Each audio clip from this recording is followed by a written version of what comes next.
오늘 제목을 거침없이 전진하고 뜨겁게 사랑하라 이렇게 정해봤습니다.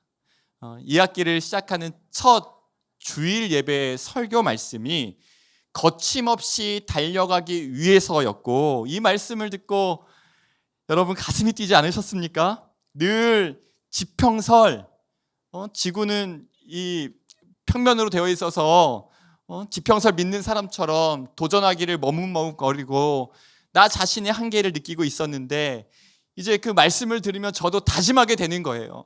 나의 한계를 뛰어넘어서 주님을 믿고 주님의 영광을 위해 거침없이 한번 달려가고 싶다. 주님께 올인하는 인생을, 하나님께서 허락하는 이 시간 동안 한번 올인하겠다라는 그러한 다짐을 하지 않으셨습니까?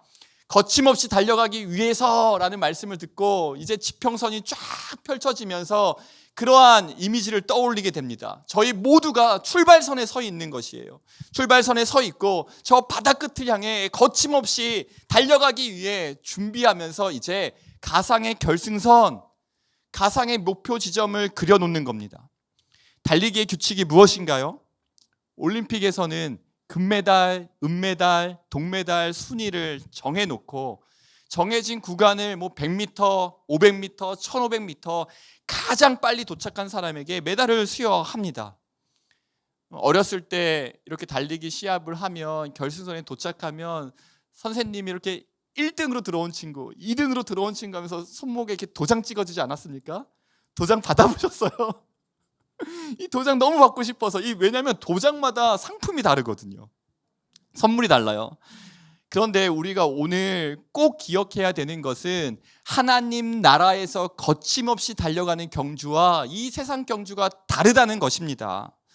하나님 나라의 경주는 나 혼자 빨리 결승선에 도착하는 경주가 아닙니다. 이 학기를 준비하면서 또 시작하면서 그 말씀을 듣고 제 마음 가운데에서도 이런저런 목표와 꿈이 생기는 겁니다. 이 학기는 한번 이렇게 하고 싶다, 저렇게 하고 싶다, 내 인생의 목표를 이렇게 설정하고 그 목표를 향해 한번 거침없이 달려가고 싶다. 우리 브라보 시니어 성도님들과는 또 이번 2학기는 이렇게 한번 해보고 싶다라는, 1학기 때도 이렇게 시작했는데 똑같은 마음이 드는 거예요. 그래서 출발 신호만 울리면 하나님께서 출발 그러시면 그냥 좌우 돌아보지 않고 전속력으로 뛰어나가고 싶은, 그래서 이 초등학교 때는 도장을 받을 때도 있고 못 받을 때도 그랬지만 이번에는 내가 꼭 받으리라, 그러한 마음의 각오가 생기는 거예요. 결단이 생기는 거예요. 그래서 이제 하나님의 신호탄만 준비하는 겁니다. 여러분들의, 우리 성도님들의 인생에 하나님의 신호탄을 기다리고 계시죠? 한번 땅 하시면 하나님 제가 준비되어 있습니다, 마지막 저의 불꽃을 하나님을 위하여 활활 타오르기를 원합니다라는 마음의 열정이 여러분 안에도 있지 않으십니까? 그러면서 이 신호를 기다리는 거예요. 그런데 하나님께서 신호를 기다리고 있는 저에게 주신 말씀이 오늘 개강 예배 때 나누고 싶은 말씀입니다. 막 신호를 기다리면서 하나님이 출발 신호만 내리시면 내가 좌우 보지 않고 앞을 향해 달려가겠다, 열정적으로 이 가슴 뛰는 마음을 기다리고 있을 때 하나님이 이렇게 주신 말씀이 오늘 주제입니다. 출발선에 멈추어 서서 좌우를 보렴. 출발선에 멈추어 서서 좌우를 한번 보렴. 그때 주신 말씀을 제가 이렇게 메모한 것을 오늘 그대로 읽어드리면, 좌우로 한번 돌아보렴. 지금 달릴 준비가 되어 있는지, 옆 사람의 컨디션은 어떤지, 혹 아픈 사람은 없는지, 혹 가다가 달릴 힘이 부족해서 쓰러질 것 같은 사람은 없는지. 너 혼자 뛰는 달리기가 아니야. 멈추어 서서 주위를 둘러보렴. 그리고 베드로전서 4장 8절 말씀입니다. 무엇보다도 뜨겁게 서로 사랑할지니 사랑은 허다한 죄를 덮느니라. 베드로전서는 베드로 사도가 그리스도인들을 향한 로마의 박해가 가장 끔찍하고 잔혹했을 때 쓰여진 서신입니다. 그래서 베드로 전서를 읽다 보면, 그래서 베드로 전서는 로마의 핍박 속에 있는 흩어진 나그네들에게 쓴 편지이고요, 베드로 후서는 이제 내부적으로 생긴 어떤 거짓 교사들의 가르침에 대해서 베드로 사도가 마지막 유언처럼 남긴 편지예요. 베드로 전서는 이제 핍박 속에 쓰여진 편지인데, 이 베드로 전서 읽다 보면 베드로 사도가 마치 전쟁터에 있는 지휘관처럼 느껴집니다. 포탄이 막 떨어지는 전쟁터 한복판에서 목숨을 걸고 서로의 생명을 붙들고 지키면서 외치는 지휘관의 소리 같아요. 베드로전서의 여러 구절들을 제가 이렇게 좀 의역을 해서 한번 지휘관처럼 한번 그 의미를 살려서 말씀을 드릴게요. 1장 13절은 본도, 갈라디아, 갑바도기아, 아시아와 비두니아에 흩어져서 믿음의 선한 싸움을 잇는 그리스도의 군사 여러분, 여러분은 마음의 허리를 동이고 근신하여 이 전쟁의 승리의 날 예수 그리스도께서 여러분에게 나타나실 때 승리한 군사들에게 주실 은혜를 온전히 바라십시오. 4장 12절은 좀 이렇게 선포할 수 있습니다.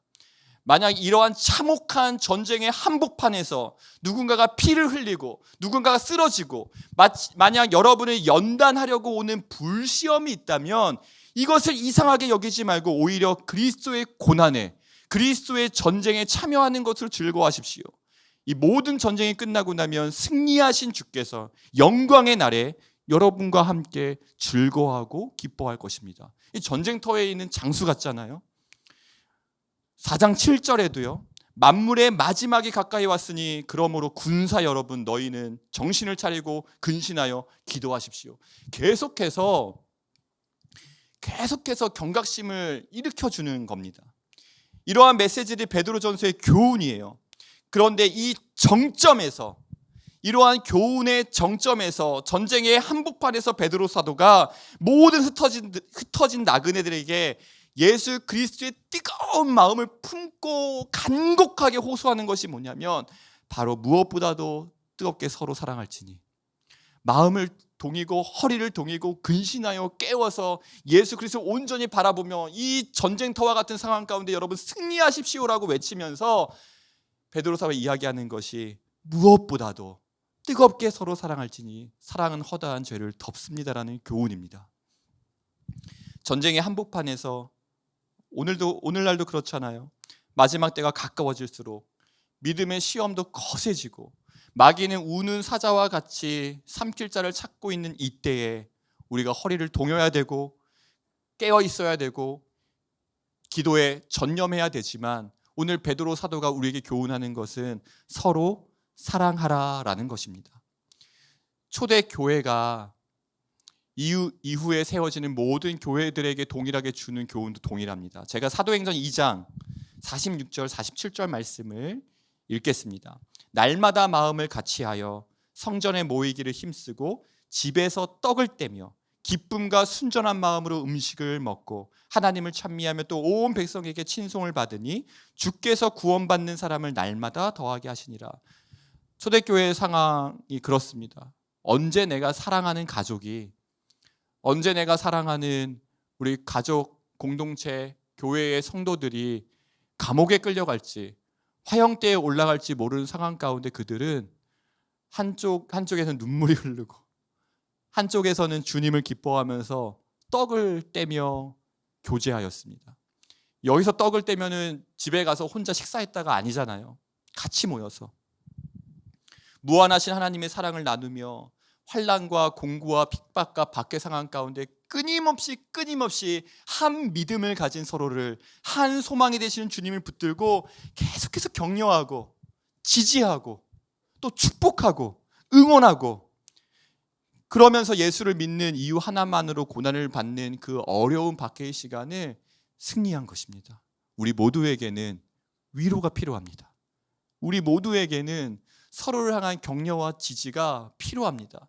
하나님의 무한한 용납과 하나님의 무한하신 격려와 하나님의 무한하신 위로로 오늘 우리가 이 자리에서 하나님을 예배할 수 있게 되었다면, 오늘 우리에게 맡겨진 것은 서로를 위로하고 격려하고 목표를 설정하고 기준을 정하고 달려가기 전에 출발선에 서서 좌우를 돌아보며 서로를 보듬고 격려하고 위로하고 품어주는 그 귀한 사명을 우리에게 주신 줄 믿습니다.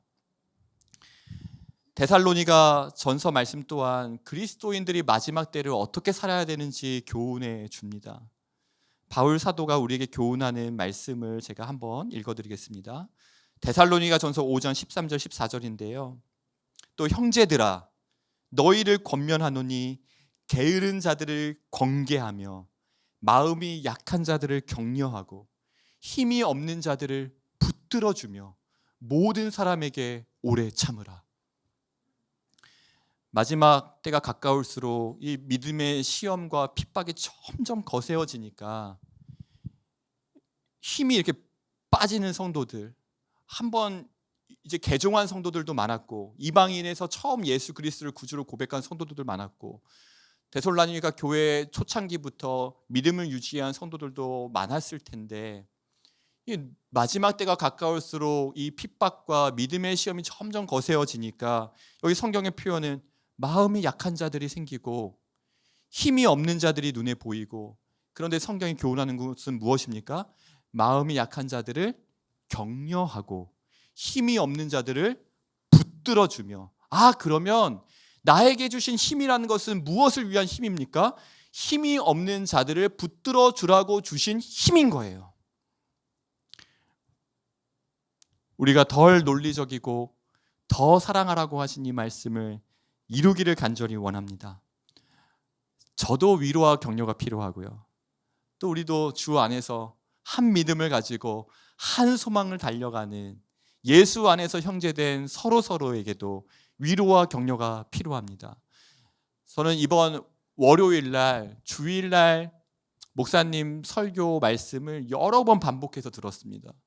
주일 말씀에 우리 성도님들 이야기가 이렇게 나오니까 그냥 주일 한 번 듣는 것으로 끝내질 못하고 월요일날 얼마나 많이 반복해서 들었는지 모릅니다. 제가 2011년 그 연말에 분당 우리교회 부임했는데 이미 2011년 연말에 분당 우리 교회는 모든 사역자들이 오고 싶고 배우고 싶고 섬기고 싶고 한번 인생을 이렇게 좀 던져보고 싶은 그런 교회가 되어 있었어요. 처음 33명으로 시작해서 2011년, 지금 벌써 10년 전이잖아요. 그렇게 오고 싶은 교회가 되도록, 하나님께서 기뻐하시고 건강한 교회가 되도록 정말 인생의 모든 걸 던지신 성도님들의 이야기가 주일 설교에 나오더라고요. 그래서 월요일날 또 반복해서 들었습니다. 여기 앉아 계신 성도님들이 그 주인공들 아니십니까? 정말 주님의 이름으로 축복하고 또 존경하는 마음과 감사의 마음을 표현하고 싶습니다. 한 분 한 분이 다 그래요. 그래서 이제 2학기를 시작하면서 매주 드리는 예배도 또 매주 모이는 다락방도 여러 가지 목표와 좀 기준도 있고 좀 이렇게 하면 좋겠다라는 각자에게 주신 마음들이 있을 테지만, 오늘 우리에게 이 말씀 주셨으니 나에게 있는 그 기준과 나에게 있는 그 생각들을 내려놓고 말씀 주셨으니 말씀 붙들고 실천해야 되는 것 아닙니까? 말씀이 이야기하는 것은 무엇입니까? 위로하라, 격려하라, 무엇보다도 뜨겁게 사랑하라. 출발선에 서서, 이제 2학기 출발선에 서 있는데요, 이 출발선에 서서 하나님께서 말씀하신 교훈대로 서로를 보듬고 돌보고 사랑하면서, 하나님께서 사랑이라고 하셨는데 그 사랑이 어떠한 것인지 우리가 실제로 눈으로 보고 경험하는 그러한 특별한 은혜가 있기를 간절히 원합니다.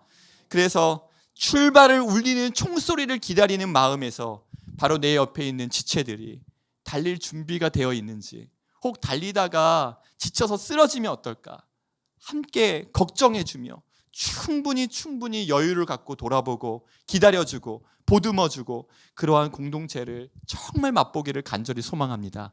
그러할 때 내가 격려하려고 했던 이 사람만 살아나는 것이 아니라 나의 영혼도 살아나는 줄로 믿습니다. 그것을 2학기 때 꼭 경험하면서, 하나님, 제가 이곳에서 정말 하나님은 사랑이시라고 예수를 믿는 그 첫날부터 귀에 못이 박히도 들었는데 여기서 제가 그 사랑을 맛보았습니다.